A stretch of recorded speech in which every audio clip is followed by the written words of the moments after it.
കണ്ണൻ്റെ പിറന്നാൾ കൂടാൻ ഗുരുവായൂരിലേക്ക് കുടുംബസമേതം ഒരു യാത്രയായിരുന്നു ഇന്ന്.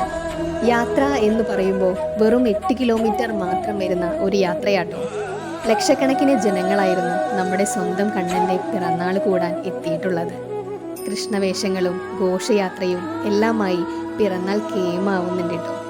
ചിങ്ങമാസത്തിലെ കറുത്ത പക്ഷ അഷ്ടമിയും രോഹിണിയും ചേർന്ന് വരുന്ന ദിവസത്തിലാണ് കണ്ണൻ്റെ ജനനം.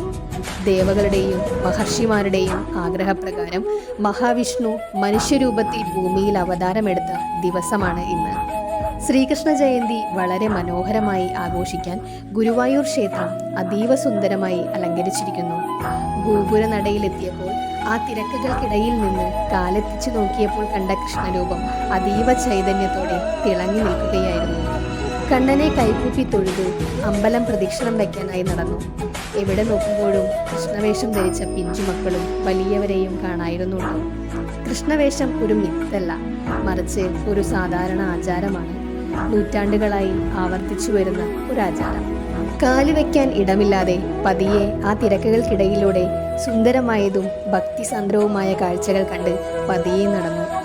അതിൻ്റെ ഇടയ്ക്ക് ഞങ്ങളുടെ കുട്ടിക്കുറുമ്പൻ്റെ കുറുമ്പുകളും എല്ലാം കൊണ്ടും ഒരു ഭംഗിയുള്ള യാത്രയായിരുന്നു ഇന്ന്. അമ്പലക്കുളവും അതിമനോഹരമായി അലങ്കരിച്ചിരിക്കുന്നു.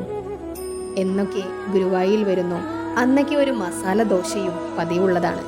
പതിവ് തെറ്റിക്കാതെ ഓരോ മസാല ദോശയും കഴിച്ച് അതിനുശേഷം നടന്ന ഘോഷയാത്രയും കണ്ട് തിരികെ വീട്ടിലേക്ക് മടങ്ങി.